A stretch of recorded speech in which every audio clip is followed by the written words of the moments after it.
From the blackest corners of your mind, they call, pulling you deep into shadow, twisting your senses, keeping you from sleep.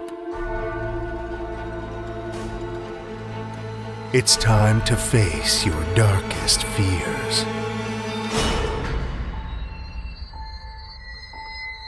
This is Tales to Terrify.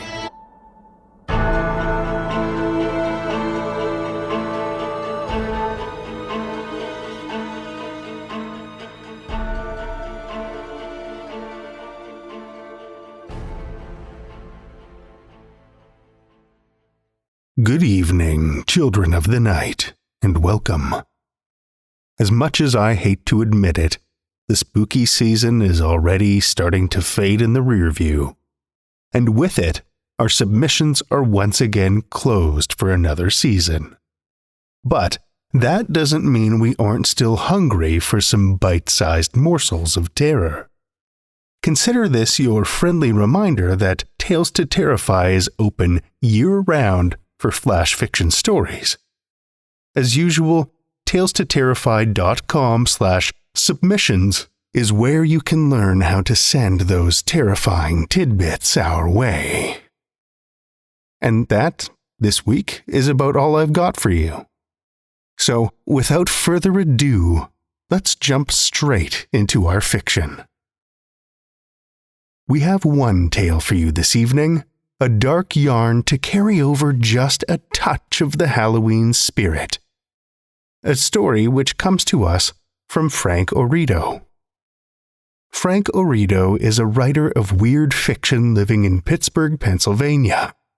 His stories have appeared in or are forthcoming in Flame Tree Press, Pseudopod, and the Magazine of Fantasy and Science Fiction. When not writing, Frank spends his time creating elaborate meals for his wife and ever-hungering children. Children of the night, join me for Frank Oreto's Decoration, a Tales to Terrify original.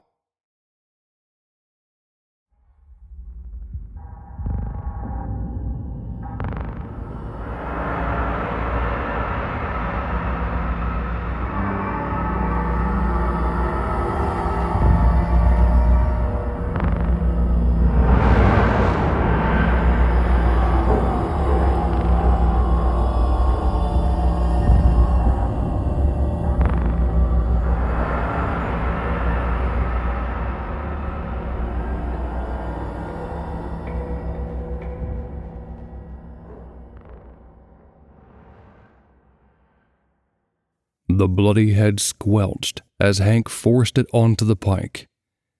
He gave the head an appraising look. Gruesome enough, but balance was important too. I wish there was someone to hold this up for me. Voices erupted from behind him. Hank turned to the gaggle of adolescents staring wide-eyed at his house. Okay, so who wants to help? Hands shot up. He settled on Freddie, a skinny 11-year-old, almost skeletal enough to pass for a Halloween decoration himself. Hank handed him the pike and stepped back to the sidewalk. Freddie held the gruesome prop and beamed with pride.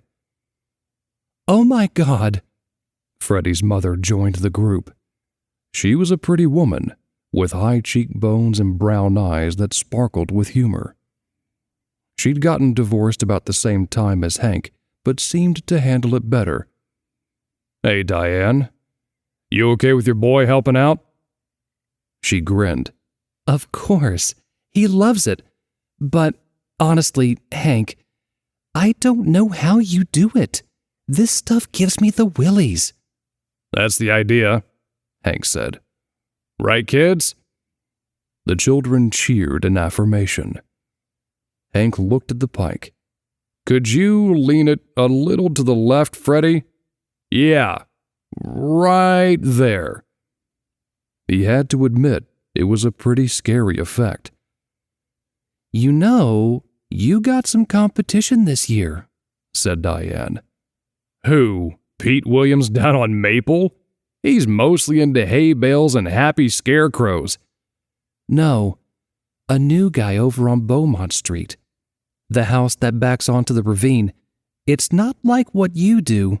A little less gruesome, but the effect is really spooky. Within moments, the crowd of children launched an expedition to this exciting new wonder.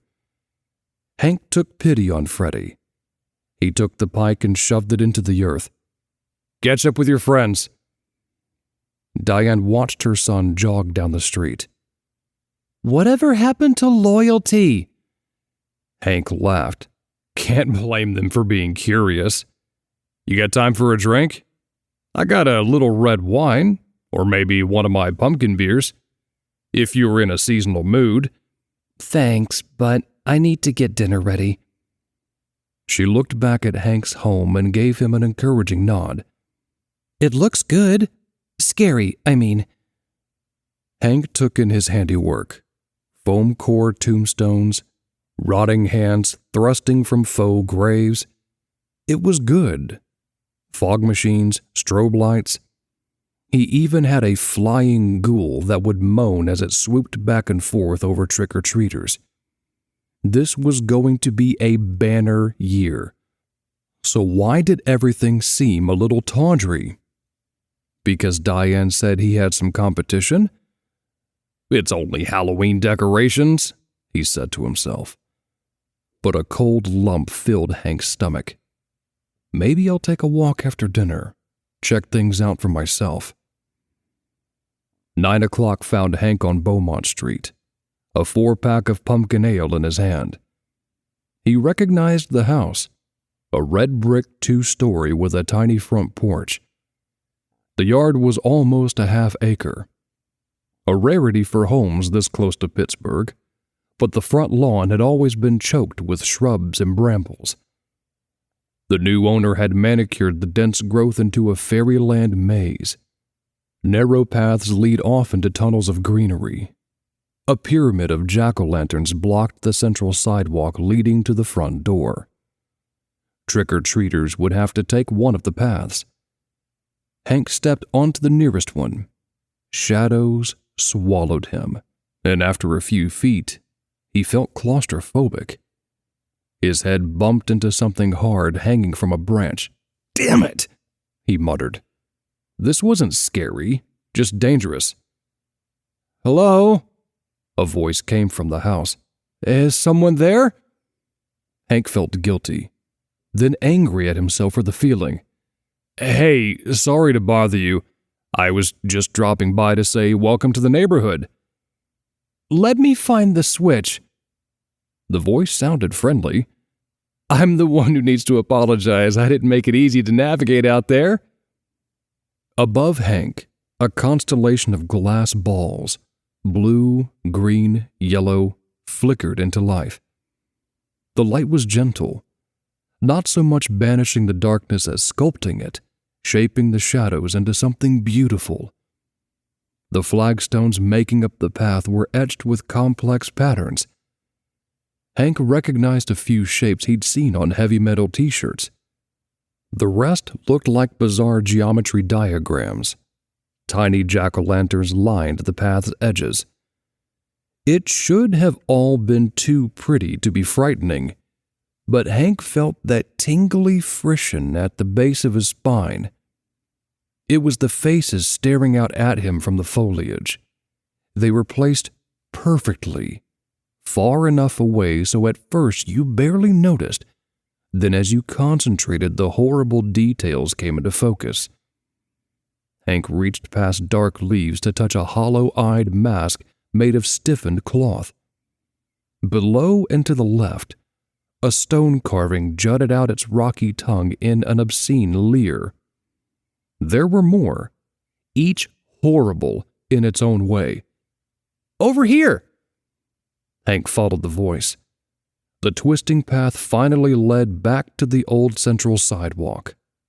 The glass balls hung like clusters of grapes all around him. More faces peered from the foliage. Hank felt overwhelmed with emotions, the foremost of them being jealousy. this was no cheap thrill. It was an experience.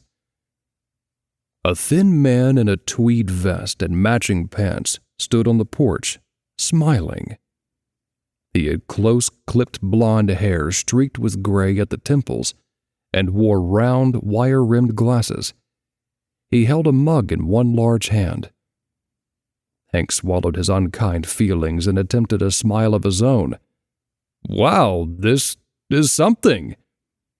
He stepped up on the porch and shook the hand extended to him. "I'm Elliot Greer," the man said. His grip was firm, cords of lean muscle standing out on his forearm. "So, you appreciate my little hobby?" He gestured at the display in the yard. "Oh, yeah," Hank said. "I do some Halloween decorating myself. My house is in the paper most years. Maybe you saw my place. It's over on Greenmount?" "No, sorry. I've been so busy moving in and getting all of this set up. I haven't had much time to get to know the neighborhood." "Well, mine's a bit more gruesome. Bloody skulls, zombies. The kids love it. Yours seems almost Christmassy." Greer stepped from the porch. He stroked the side of a blue globe filled with thin strands of stretched glass. "Actually, these are quite apropos for the season. They're called witch balls. The idea is that evil spirits become so fascinated by their beauty they trap themselves inside. A handy thing to have around on Halloween." "Smartass," Hank thought. "Stop it, you barely know the guy." "Witch balls, huh? Still, a little pretty for my tastes. What I really like are the masks and sculptures. Creepy as hell." Greer nodded. "Where'd you get them anyway?" "I hit all the stores, Target, Walmart, Halloween World. You got a source online?" "Africa." "What?" "Most I acquired in Africa, some from South America and the subcontinent. You can still find interesting work in the Mideast, but a lot has been destroyed in the name of religion." "Sure," said Hank, nodding. "I guess I won't look for them on eBay then, huh?" "No, I suppose not. But I'm probably boring you. Once I start going on about my collection—" "No, you're embarrassed for me." Hank stared down at his shoes and remembered the beer. "I should just take it home, but he probably saw it already."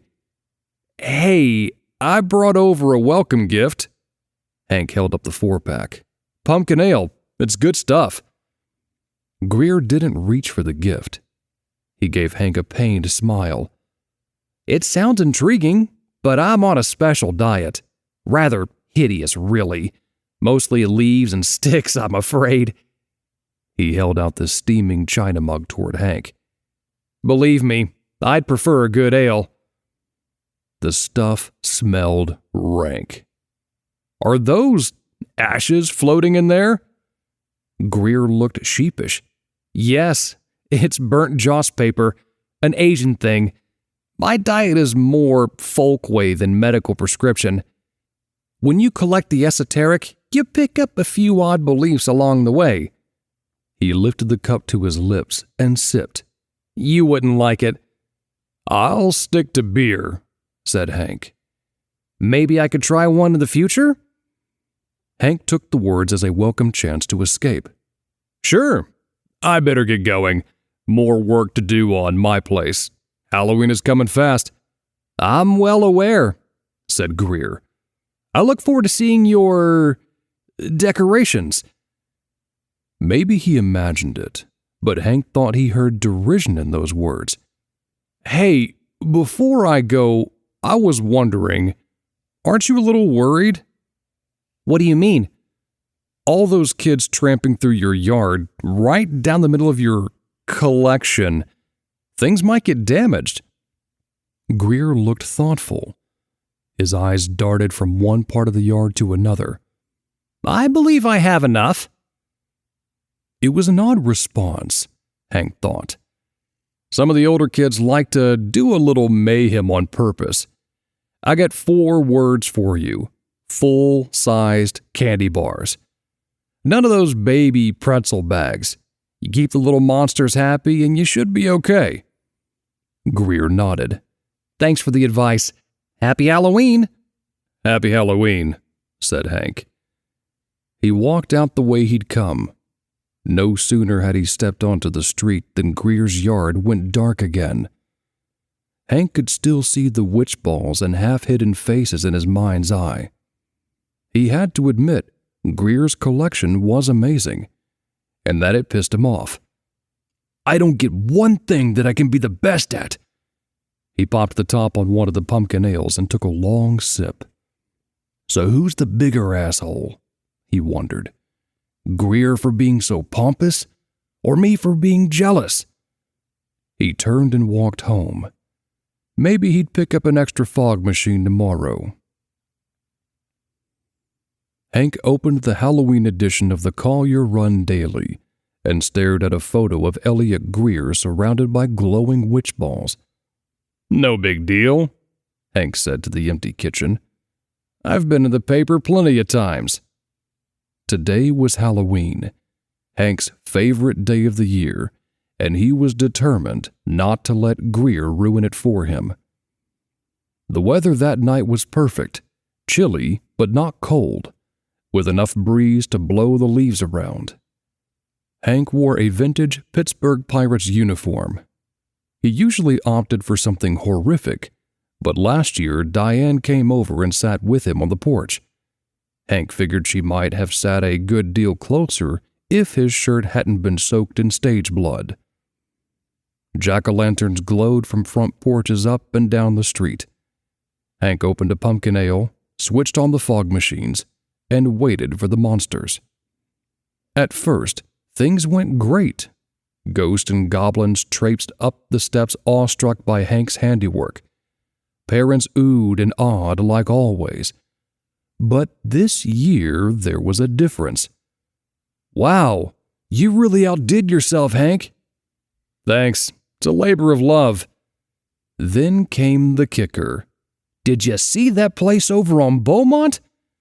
Not everyone brought up Greer's amazing decorations, but enough did that Hank turned those mentions into his own sad little drinking game, taking a deep swig of beer every time Greer's collection came up.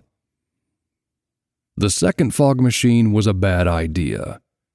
A thick mist covered the porch steps. A tiny Luke Skywalker tripped and cracked his shin on the cement. His mother, Princess Leia gone to seed, rushed up the stairs and helped the boy up. She glared at Hank, ignoring the chocolate bar in his hand. "Your house is a menace," she hissed. "Oh, come on, Luke. There can't be more than two. You should be holding his hand." Hank regretted the words as soon as he said them. Too much beer, he thought. "Screw you," Leia said. She picked up the weeping Jedi and stalked down the street. Hank tried to turn off the fog machine but couldn't find the right cord in all the mist. He unplugged the whole power strip.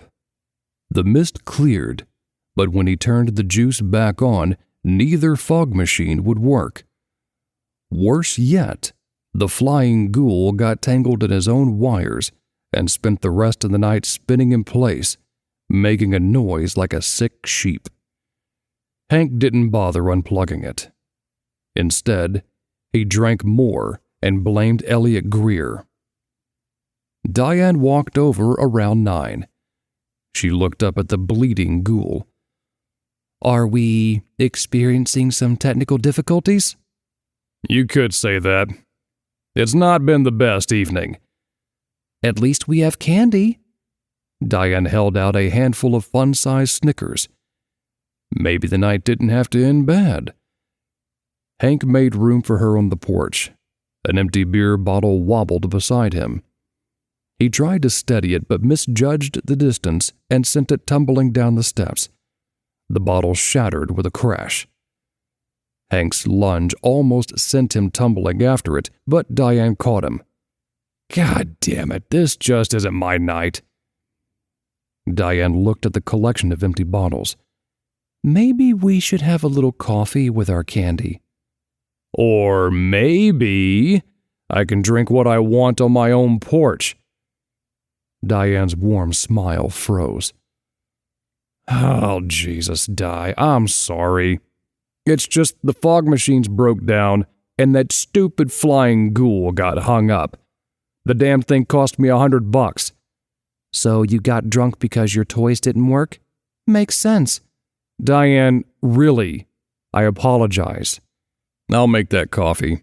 No, your porch, your rules. Have another beer. I'm going home. Come on, don't be like that. Diane walked down the stairs, stepping carefully over the broken glass. Happy Halloween, Hank. Hank watched her go. She was right. He was acting like a baby. I think I'll get that coffee. He stood up and walked to the door. As he turned the knob, laughter rent the night and an egg burst against the wall inches from his head. Hank flung himself inside and pulled his home security baseball bat out of the umbrella stand. He rushed back onto the porch, scanning the streets for attackers. A block away, dark, laughing shapes disappeared between two houses. Hank shook his head. What the hell was he going to do? Send some teenager to the hospital for throwing an egg? Besides, there'd been at least 4 shapes, and they hadn't looked small. Like he'd told Greer, the bigger kids could get up to some real mayhem on Halloween. Hank let that thought linger for a minute. Maybe one more beer after all and a walk. Probably should take the bat along. Never can tell what you might run into. Beaumont Street was dark. It was after 11, and most folks had blown out their pumpkins and gone to bed. Only the Greer residence still glowed with the light of witch balls and jack-o'-lanterns. I wouldn't have bought that second fog machine if it hadn't been for Greer. Wouldn't have drank so much either. I'd be sitting with Diane right now. Hank knew blaming Greer was bullshit, but alcohol and jealousy were more than a match for his common sense. Hank looked up and down the street. He'd changed into dark sweats, hoping to look like just another teenager to anyone gazing out their window. He held the bat close to his leg and stepped onto the nearest path. Even through his drunken anger, he couldn't deny Greer's collection was amazing. The realization only pissed him off more. He brought the bat up to his shoulder and swung. If he had a plan at all, it was to smash a couple of the, no doubt expensive, witch balls and run. Go home and let the thought of Greer sweeping up bits of his precious collection tomorrow lull him to sleep. Something changed as Hank shattered his first target. Colored glass rained down, and Hank's heart filled with a fierce joy. "Pretentious little shit," he grunted, as he swung the bat in short, vicious arcs. He wasn't running away. The plan was forgotten. Hank pushed forward, stomping jack-o'-lanterns to orange pulp, kicking over sculptures Greer had acquired on the goddamn subcontinent. It wasn't about the decorations anymore. It was about the divorce. His wife living with that banker in Harrisburg. It was about being 2 months late on the mortgage. It was every failure and indignity Hank had ever suffered in a life full of them. He knew his problems weren't Greer's fault and didn't care. He had a target now, and he couldn't stop if he wanted. Someone shouted. Arms like cables locked themselves around Hank's neck and squeezed. He tried to swing the bat, but his arms didn't want to work anymore. Hank felt himself lifted and thrown. He landed hard on wood. Blood rushed to his brain. The first thing he saw was Elliot Greer, his back turned, staring up at a blue-green ball of glass. Hank didn't see any others. Did I smash all of them? Jesus. The second thing Hank noticed was the pistol in Greer's hand. Greer turned, his face red with rage. He didn't raise the gun. Who sent you? Hank stared up at the man, not understanding the question and afraid whatever he said would be wrong. Chanje zichi, dagelu h hunan, ratete? Gree moved closer, shouting more indecipherable questions at Hank with each step. "Please, I don't understand," Hank said. "I'm sorry, just don't shoot." Greer looked down at the gun, seeming almost surprised to see it there. "Who are you?" he asked. "What?" Fear still burned bright, but another emotion mixed with it. Hank was insulted. "Hank Swafford. I live on Greenmount. I came over with beer." "Hank? The Halloween decoration guy?" There it was again. Decoration. "Why do you have to say it that way? Halloween decorating is my thing. I'm good at it. I used to be the best, at least around here." Anger gave Hank the strength to sit up. He still held the bat. "Then you showed up with your masks and goddamn witch balls." He used the bat as a crutch and was almost upright when Greer gave him a vicious kick in the ribs. Hank toppled, gasping for breath. Another kick sent the bat spinning into the yard. Greer stood over Hank, and now the gun was most definitely being aimed. "You destroyed my defenses because I upstaged your papier-mâché tombstones? What is wrong with you?" The black hole of the gun barrel filled Hank's vision. "Jesus, I'll pay for it all. Have me arrested. I deserve it." "Stand up." Greer looked down at his wristwatch, then out into the yard. "I said stand up." "No. Call the police. I'll just wait here." The last of Hank's beer-fueled haze had burned away. Greer was going to kill him. "This doesn't have to get any worse." Greer rubbed a hand across his face. "Oh, I'm afraid it does. Now, stand up." Hank didn't move. "I'm not going to kill you, but I will wound you in some very nasty places if you don't stand up right now." Hank stood. Greer gestured to a rocking chair on the porch. "Sit down. There's a cup of tea on the table beside you. Drink it." Hank lifted the cup. He recognized the foul smell from the first time he'd been here. "What's in it?" "Burnt paper, remember? Some herbs. It gives perspective." "Now drink it, or I'll put a bullet in your crotch." Hank put the cup to his lips and drank. It tasted better than it smelled, like smoked wine. "That wasn't so bad, was it?" "Finish up." Hank lifted the cup and drained it.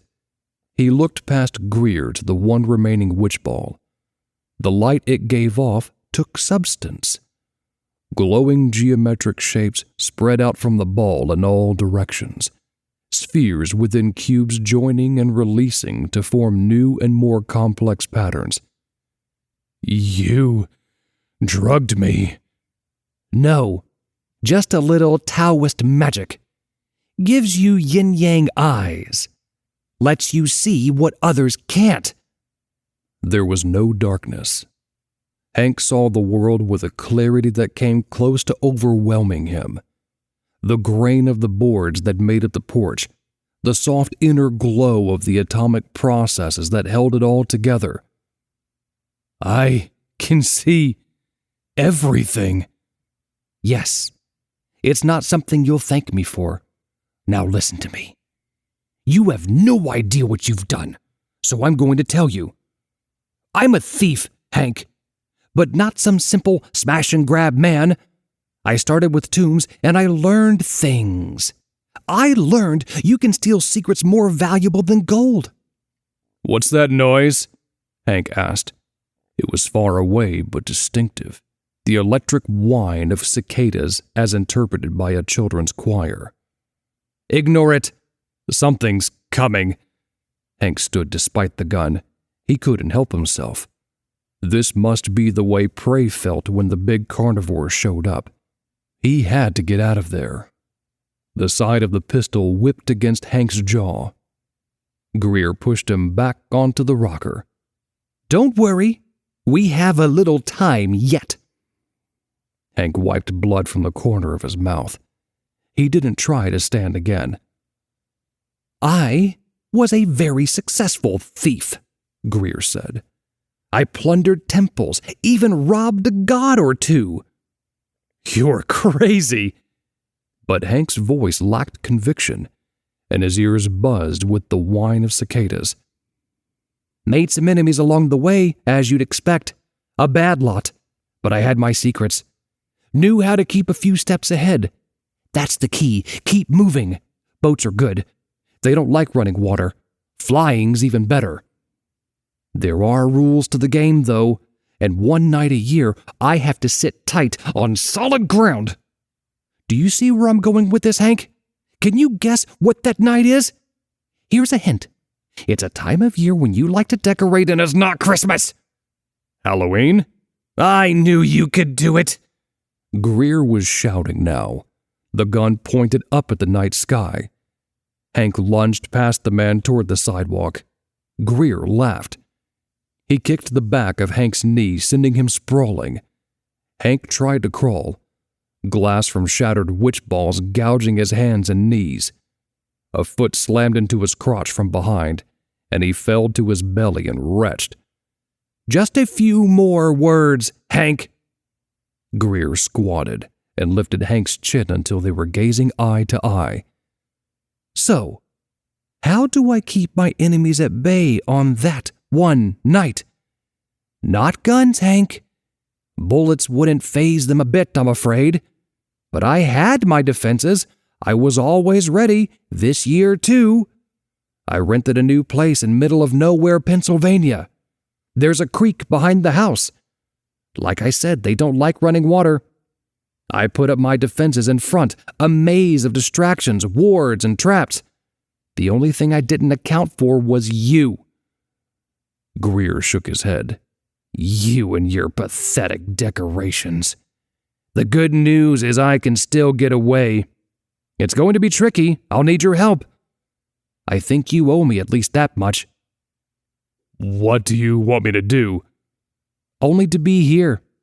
I have to stay a little longer, let them feel my presence. Thanks to you, I have to leave everything behind. No baggage. It's the only way I'll stay ahead of them. Even traveling light, they'd still catch me. That's where you come in, Hank. You're my diversion. Someone they can take their anger out on when they discover I'm gone. The time it takes them to rip your soul apart is my head start. I think you'll agree that's fair." Greer cocked the pistol. He looked at his watch, then sniffed the air. The wind bore the smell of ozone mixed with raw sewage. It's time," said Greer. "Look at me. You told me you liked things on the gory side." Greer shoved the barrel of the gun beneath his own chin and pulled the trigger. The report was muffled, but the results were spectacular. A geyser of blood, bone, and brain erupted from the top of Greer's skull. But Hank had yin-yang eyes now, and he saw more. Amidst the viscera rose a living light, the soul of Elliot Greer. It circled the remaining witch ball twice, and then shot upward through the trees. Greer's corpse, the baggage he had to leave behind, toppled to the ground. Now the things hunting the man would come and take their disappointment out on Hank. He could hear the creatures advance, smell their stench on the wind. Hank rushed to the front door. He wouldn't be anyone's diversion. Greer said the creek behind the house offered some protection. He would go there. The door wouldn't open. Hank slammed his shoulder into the thick wood, but it didn't budge. An icy chill struck Hank like a blow. The electric cicada whine rose into a howling storm. Hank turned. Something dark rushed up the pathway toward him. The yin-yang eyes had revealed the inner light that filled all things. The creature approaching had no light. It was a void, clawing its way through reality to get to the enemy it sought. Hank pressed himself against the door. He was going to die. No, it would be worse than that. His stupidity had brought Hank to the notice of creatures who considered death only the opening act. The thing stopped. Hank didn't dare move. Didn't breathe. The void scudded toward the last glowing witch ball, weaving through the complex geometry of light the ball gave off. The creature circled the witch ball once, twice, then flowed inside it. There was a whistling sound. The sphere glowed white, then faded to a dull black. The goddamn ball works! Hank cursed himself for taking a bat to them. There was time now. He'd circle the house to the creek. He'd made it 3 steps before they found him. Creatures filled the yard. More of the clawing voids, but other things as well. A cloud of metallic white butterflies, each wing edge a razor that rang against its neighbor, filling the air with the sound of bells. A giant man, naked and grotesquely obese, dragged himself forward. Clawed children hung from his mountain of flesh, tearing away bloody mouthfuls and smacking their lips. "Greer's dead!" Hank yelled. The things in the yard didn't care. Elliot Greer would get his head start.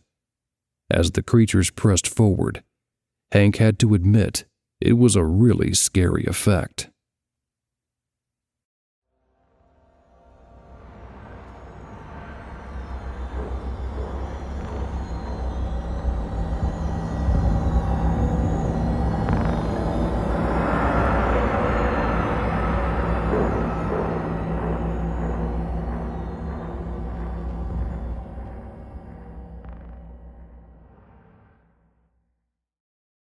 That was Frank Oreto's Decoration, as read by James Cheatham.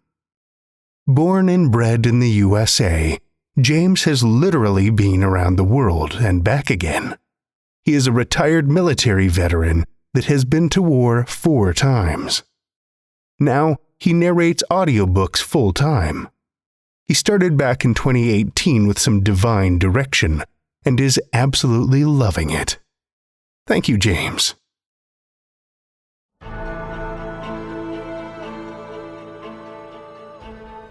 Well, children of the night, the hour is late, and we've run out of tales to tell.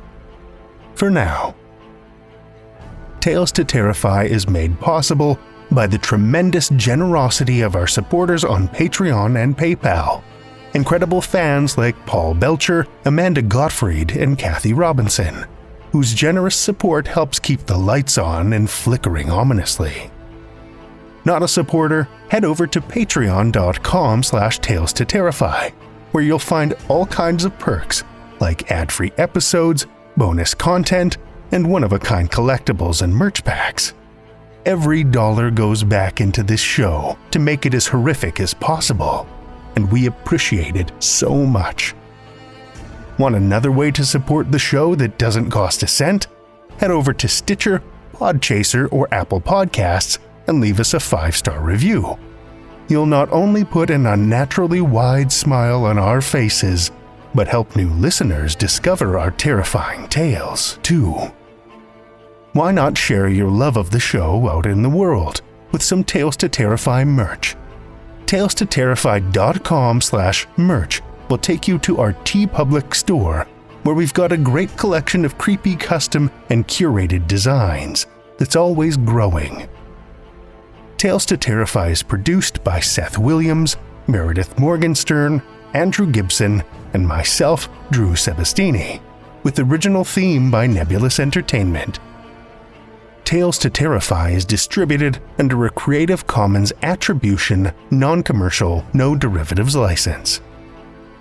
Join us again next week as we celebrate the encroaching dark with more Tales to Terrify.